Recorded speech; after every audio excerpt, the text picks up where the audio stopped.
একটি বুথেই 9 জন মৃত ভোটারের নাম রয়েছে তালিকায়। এমন অদ্ভুতুড়ে কাণ্ড ঘটেছে কাটোয়ার দাইহাট পুরসভায়। ভোটারদের কেউ মারা গেছেন 5 বছর আগে, কারো 3 বছর আগে মৃত্যু হয়েছে। অভিযোগ, তারপরেও ভোটার তালিকায় বহাল তবিয়তে বেঁচে আছেন মৃত ভোটাররা। ইন্দ্রনাথ সান্যাল কোথায় আছে একটু আমাকে বলবেন, ডেকে দেবেন একটু। ওপরে গেছেন, টাকা যাবে না, মৃত। ভুল আছে, উনি মারা গেছেন 2021 সালে।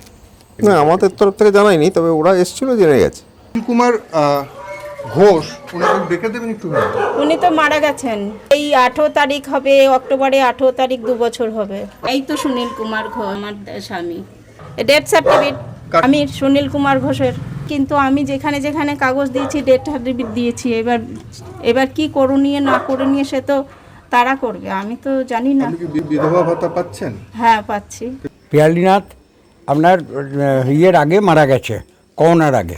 রেশন কার্ড কার্ড যদি আমি স্যারেন্ডার না করি, আমার তো ডেথ সার্টিফিকেট দেবে না পৌরসভা থেকে। ডেথ সার্টিফিকেট পেয়েছেন? পৌরসভাতে আমি জমা দিয়ে এসেছি। আমাদের বাড়িতে কোনো স্লিপ আসে না।